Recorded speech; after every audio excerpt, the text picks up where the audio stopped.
Welcome back to Planescape Torment. On the last part, I stumbled onto it. Were you first in the hive? Come on, guys, really with this again? Go ahead, don't mind me.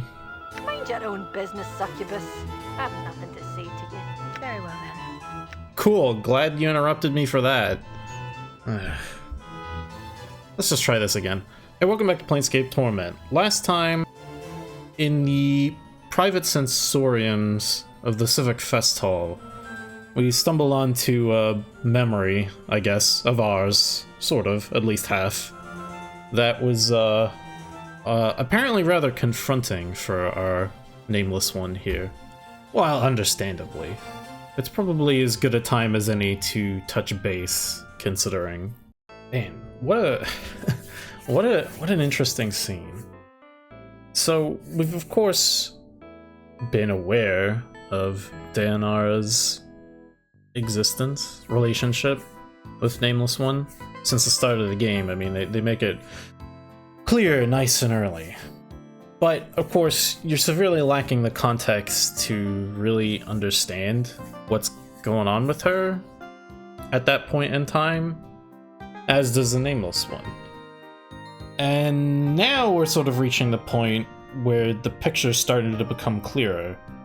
It's really interesting. I suspect that scene, at least in terms of the fundamentals, is probably the same, but I have to guess that the Nameless One's reaction to it changes based on your alignment. This wouldn't really make a lot of sense for, in the case of, if we were evil, for example, him to be quite as tormented by it as he was here. I'm guessing. Honestly, it seems like so many of the Nameless One's previous incarnations have been destructive, at least the ones that are obvious. There's two in particular. The last one, who was, I mean, a real manipulative piece of work, and that crazy one from maybe about 50 years ago, if my suspicions are well-founded. Destructive, yeah, bad time. They really caused a lot of problems, especially for myself, it seems. This game it's doing a really interesting thing.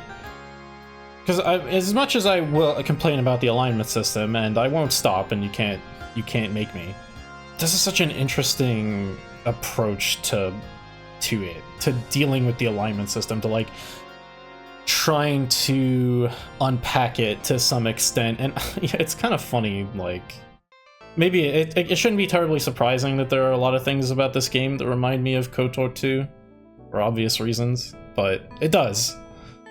It kind of feels like we're really going for it. Like, this is the core concept that we're tackling, right? Is like alignment. Like, what is this like? Why is this alignment system the way that it is, and what does it actually represent? And the way that seems to be integrated into the actual game, it's really interesting. Because, of course, Nameless One has, you know, had incarnations of every possible alignment, presumably, for no apparent reason. This whole thing with Ravel, what changes the nature of a man, right? Like, this is the core question that she's been tackling. And, like, Nameless One has changed a lot, and apparently for no reason. There has to be something that is causing this drastic shift in personality. There's something beyond, you know, the typical environmental factors. Anyway, yeah, it just sort of struck me because, of course, you know, morality systems or whatever, they're pretty common in games. There was certainly a period of time, you know, in the sort of late 2000s where every single game had to have a friggin' morality system, and there were some, I would say, inelegant implementations of it, where it felt like it had spilled out from games like this, where it was extremely impactful, and then just was shoved in places where it didn't really need to be, looking at you, Bioshock. Or, God, I don't know. I never played Infamous, but apparently that was a thing in one of them, question mark. I don't know. it was all over the damn place. And it seemed like in a lot of cases it was there to be there and it wasn't really serving any particular purpose. I suppose, even at the baseline, it gives the player some agency in terms of like actions that they can take. But like, when it's a choice between like something a normal person would do and crazy murderous asshole, most players are not going to do the second thing unless, you know, they're specifically trying to like push at the edges of what the game can actually account for. So the systems largely went unfulfilled in terms of their potential on that front. And also there's this thing like, you know, something like Mass Effect tended to struggle with. And I mean, you know, get the Mass Effect fucking discussion again. But like, that game kind of baited you into just picking a color and then just like sticking it out all the way, because you get kind of like mechanically punished if you waver too much, which I think kind of robs a lot of the like decision making of its weight, right? Well, whatever. I mean, it's a lot of observations that don't really apply to this game because of how weird it is and how it doesn't feel like it applies. Again, I don't have the full scope of this game because, of course, I haven't beat it yet. So, and also, I probably need to play through it multiple times in order to get a proper grasp on how this thing actually works. But really interesting. It's funny. It's like, yeah, it's bringing back like memories of discussions from bygone days. People don't really like. It was getting like really pushed around that, you know, like 15 years ago kind of era. And then everybody kind of just like pulled back on it. And they're like, what the hell are we doing? Like, obviously it still exists in cases where it does matter, but it's not like every friggin' video game is just like, yes, we need this, you know. But I guess that's just so that the nature of the industry and trends and whatnot. Anyway, whatever. Yeah, things are getting good.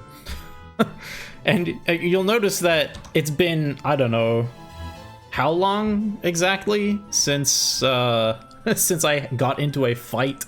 It's probably been like 10 episodes or something. Oh, maybe not that long, but you know, whatever. It's been a while. Oh, I'm sure I'll be going back to the drudgery soon enough. Anyway, whatever. This is great. Really good. And like really, really interesting. Just the way that whole scene was presented. Very cool. Okay, I don't know. I don't know if I had something more specific I wanted to talk about on that front. It's fine.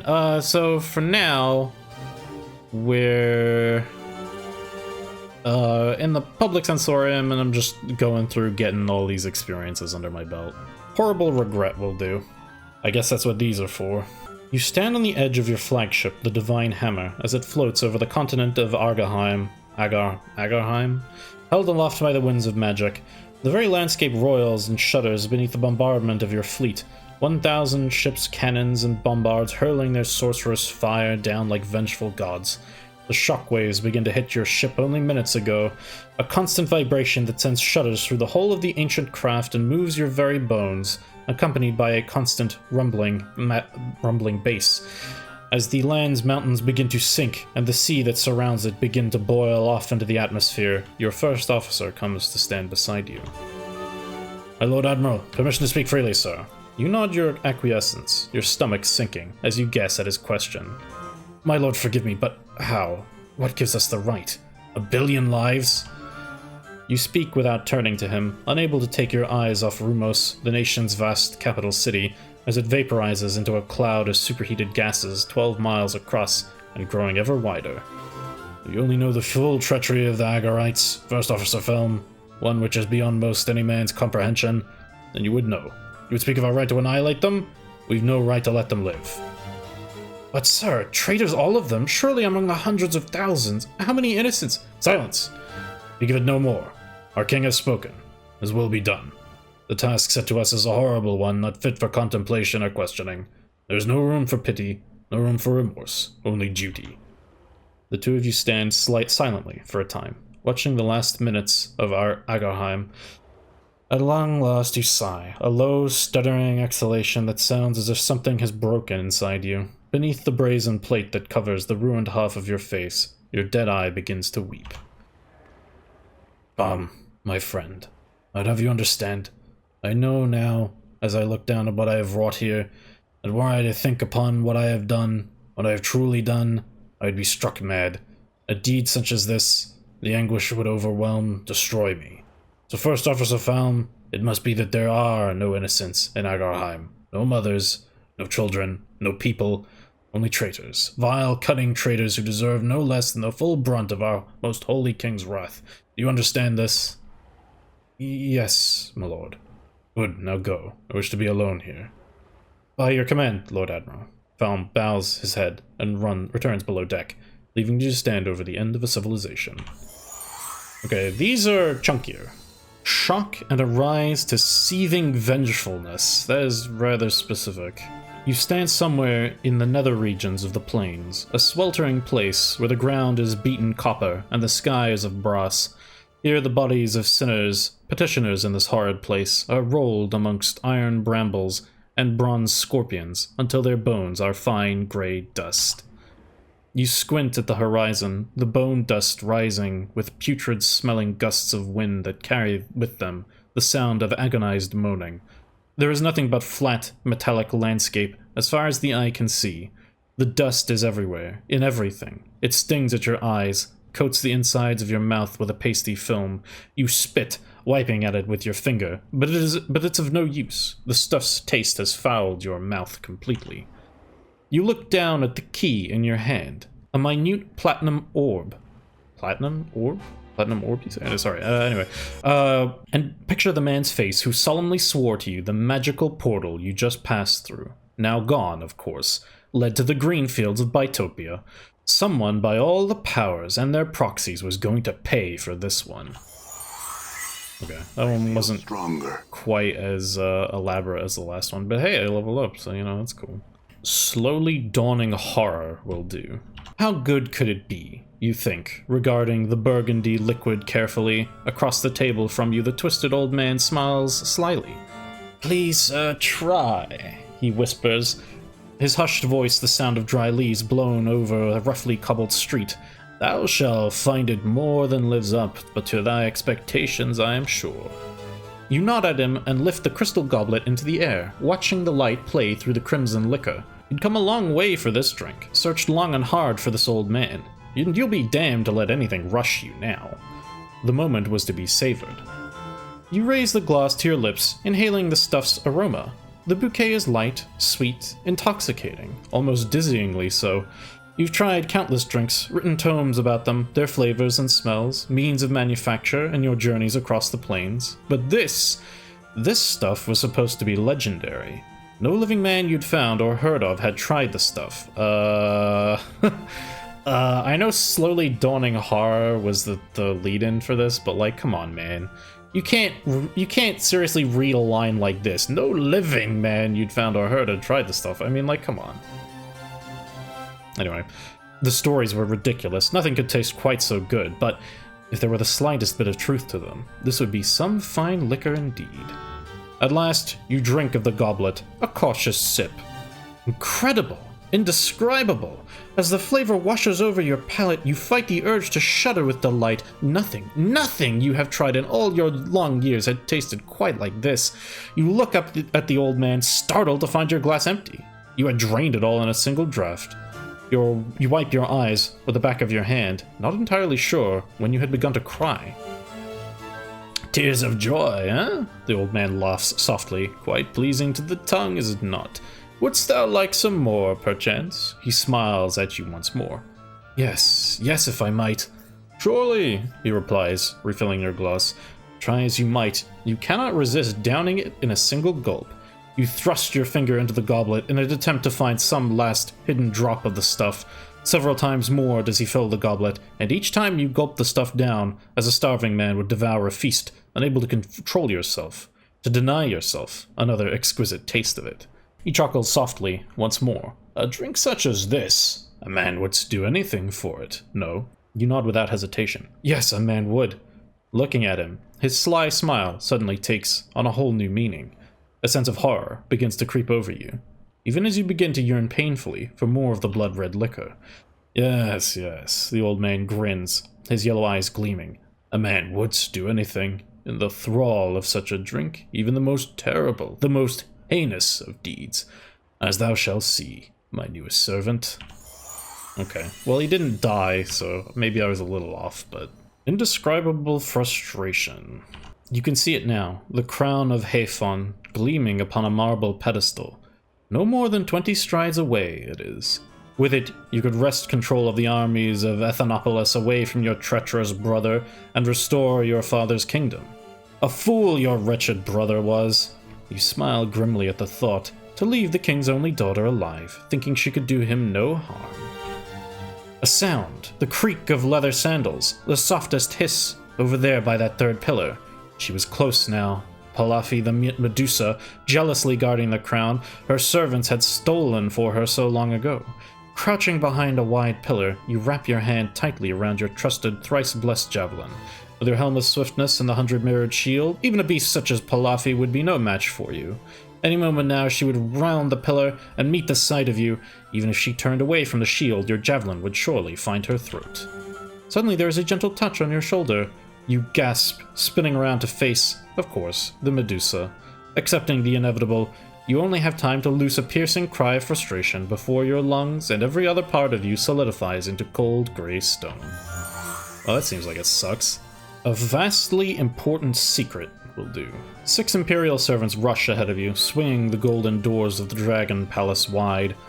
"Long live the Empress!" they cry in unison. 1,000 years! Long live the Empress! 1,000 years! Beyond the threshold, dozens of loyal warlords, kings in their own right, drop to their knees, touching their heads to the floor in deference as you pass them en route to the Grand Imperial Throne. As you turn and face your minions, seating yourself upon the Imperial Throne, you allow a small, satisfied smile to creep across your carefully painted lips. There is but one thought in the forefront of your mind: that the body of the young Empress Wu Tsun-Sha lies broken at the bottom of the Well of Solitude, and that you, Bai Hua, a horse merchant's daughter, are at last poised to shake the Empire and the corrupt Wu dynasty to its very foundations. And finally, hopefully finally, lycanthropy. Suddenly aware that the hour has almost come, you leap from your bed and run flying from your cottage and into the surrounding woods. Stumbling in the dark, you come to a small moonlit clearing, the one you had found last week and decided to use tonight. You hastily strip off your clothes, sit in the long grass, and wait. You close your eyes, listening to the steady chirp of crickets, the throaty croaking of bullfrogs in the nearby creek, the rustle of the grass as the wind caresses it. What would someone think, seeing this through your eyes, experiencing this moment, and what was next to come? Soon you would travel to the city, find a cleric to rid you of the curse. But for now, may as well make the best of things. You rub your hands together with anticipation, grinning like a bearded, fire-haired giant of a madman, sitting naked and alone in a forest clearing in the dead of night. A prickling sensation runs across your skin and your senses sharpen dramatically. You breathe in through your nose, inhaling the scent of everything around you. The damp earth, the sweat on your cast-off clothes, the opossum clinging fearfully to the tree behind you. You open your eyes and look down at your forearms. The faint moonlight reveals the slightest quivering across their surface, but in moments the flesh begins to ripple impossibly, tufts of thick brown fur sprouting forth. With a grisly cracking sound like popping joints and grinding bones, your back and shoulders begin to hunch and broaden. Uncomfortable, but not quite painful. Your muscles, your entire body mass doubles, triples in size, and continues to grow. Still fascinated by the transformation yourself, you watch as your fingers wither away to nothing, hands swelling into meaty paws from which burst fur and massive black claws. The night seems to become brighter as your eyes transform, become accustomed to the darkness. A wide muzzle comes into view, and you touch your wet, snuffling nose delicately, chuckling to yourself. Next time you think you'll have to stare into a mirror or pond as the curse takes effect, watch your face warp and change, losing its familiar shape to become a bear's. Soon, it becomes difficult to concentrate upon anything but your more basic urges. Food would be good right now. Yes, food. Perhaps you'll get lucky and find a nice catfish in the creek. You rise off your massive haunches with a huff and begin to amble through the trees on all fours, heading for the water's edge. Okay, I think I have I've done them all, which means I can move on to actually going back to talking to people. You know what? Let's get this level while we're here. More thief skill points that I don't think are super relevant, but I'm getting them anyway.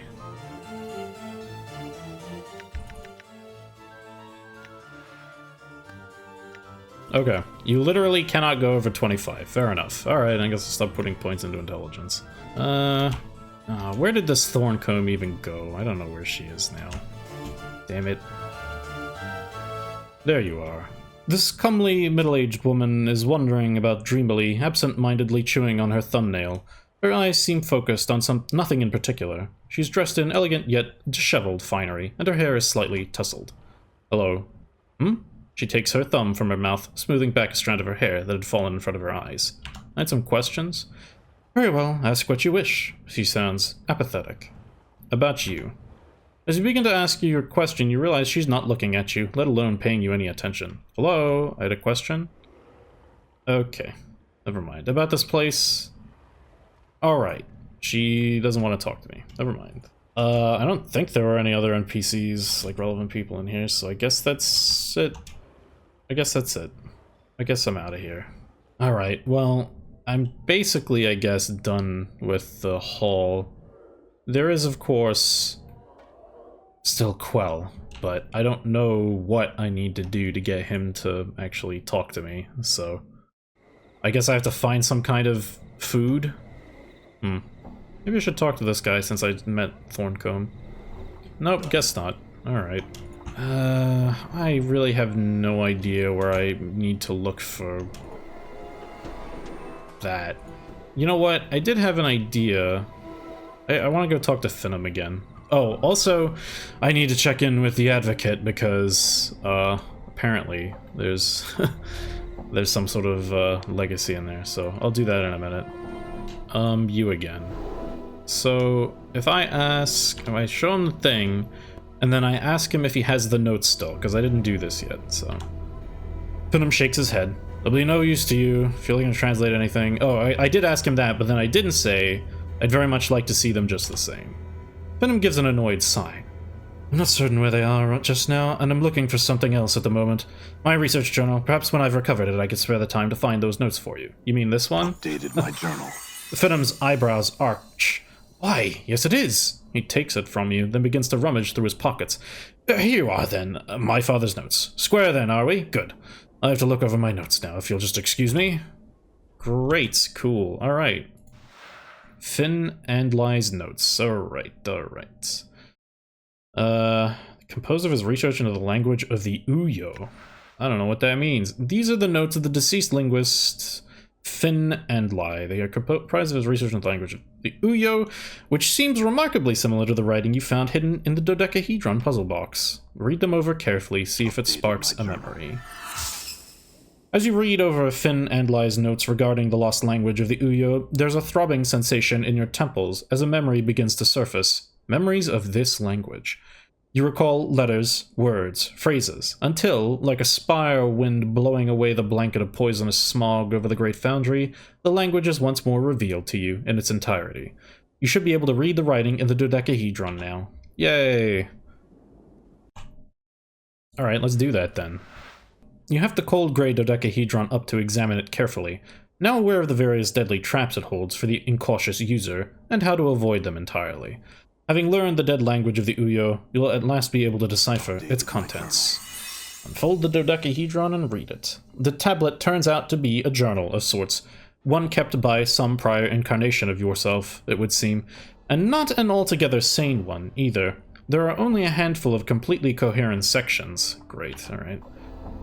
Braz, oh, this looks like more than a handful to me, but whatever. Start at the top. Whispering Shadows. The whispers are not the shadows moving. They are speaking, plotting, talking to each other. I can understand some of what they say. Okay, didn't sound that useful. Female ghost. The book tells me things, whispers things. It tells me to avoid the ghost girl, avoid her. I don't know her, and she torments me. What? Wait, huh? I mean, I guess it could be a different female ghost, but it definitely sounds like Dayanara. But this book, this journal, it's from that crazy incarnation, right? The one that was yelling about having his body stolen. And he seemed to be around like a while ago. Because the woman that got the scroll from him got it from her mother. And then this guy was talking about how this language is dead and that his father, who was the last person that knew it, was murdered 50 years ago. So that would place that incarnation around that time period, most likely. But then Dayanara, according to the Advocate, Dayanara only died a few years ago, right? So what the fuck? What's going on? I don't understand. Okay. I guess, well, I don't know. We'll just bear it in mind for now. Read about hiding something within your own body. Well, I already took care of that one by just having myself cut the fuck up, so.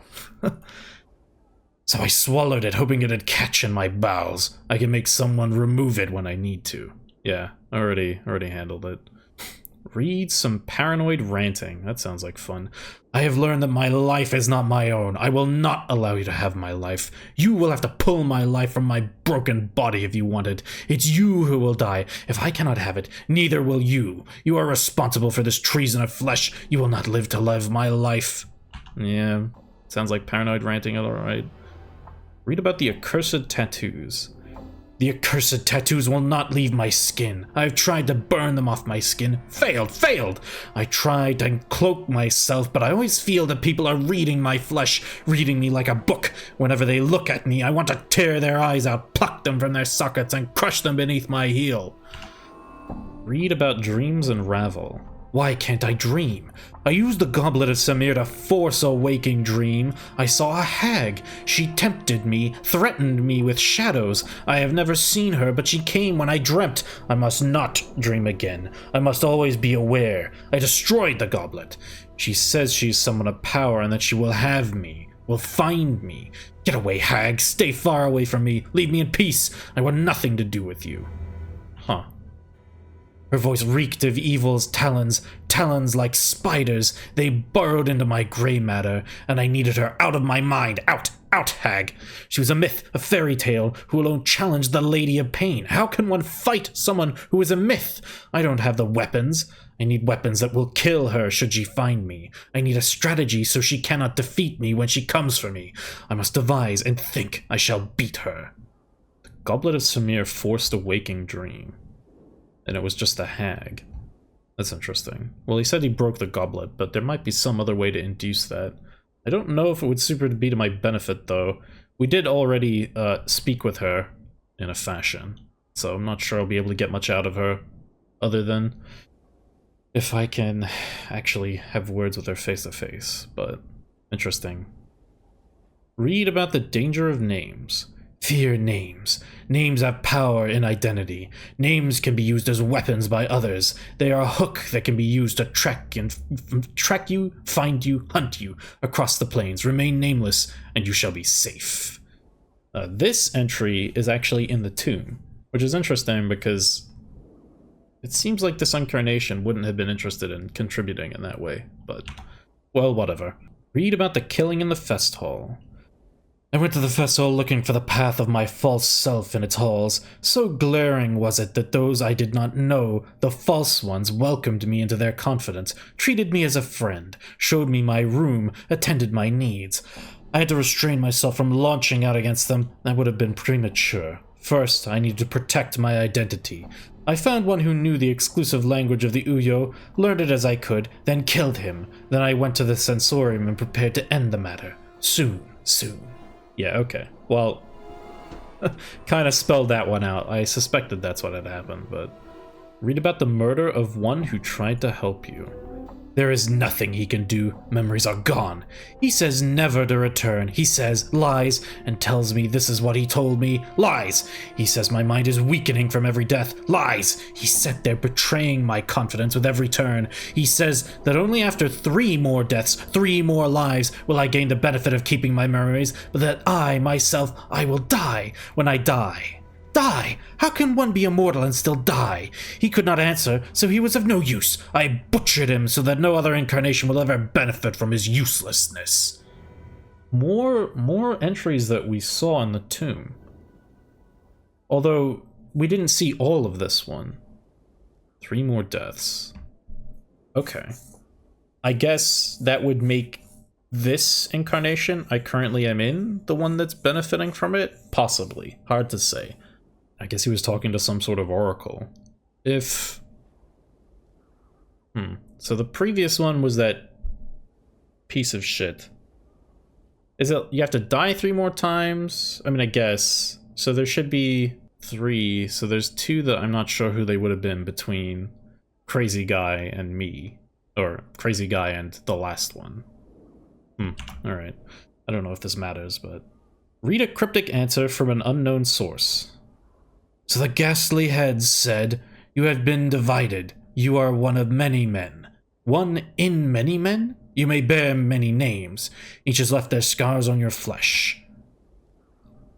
Lost one, immortal one, incarnation's end. Man of 1,000 deaths, the one doomed to life, restless one of many, the one whom life holds prisoner, bringer of shadows, wounded one, misery bringer. Yemeth. You are silvered glass that is cracked and the pieces scattered across history. Only one piece is of import. Regain that, and your life will be yours again. There will be a price. This price will buy you a chance. Without the chance, you are doomed. You have lost that which is never meant to be separated from man. Your mortality has been stripped from you, lost. It exists, but you must find it before your mind is lost to you as well." Again, this was similar to something we saw in the tomb, but no mention of Nameless One here, actually. Read something about a legacy. A legacy, the note read, "Forget not to collect your legacy," in a small code scratched beside it. 51AA. A trap, no doubt, set by yet another of my false selves. I'll see it destroyed, I will. A code. Have I seen something I needed a code for? I can't remember. God. I actually don't remember. It feels like I have, but where? Yeah, I'm not gonna be able to pull that one out. Alright, well, try to remember that, but... Alright, I guess that's it, huh? That's all we're gonna get from this journal. I wonder if I can tell this guy that I murdered his dad. I don't think he'll be all that... I don't think he'll be all that thrilled to hear it, but... one question. You said your father had been murdered? Okay, never mind. He doesn't... It's fine. Maybe, yeah, maybe that's for the best. Okay, next time. Next time we'll talk to the advocate and see if we can dig up this, this legacy that, Dayanara left for us, if it still exists. It's possible it was burned, because he said something about that, didn't he? Oh well, hopefully that's not the case. Alright, see you then.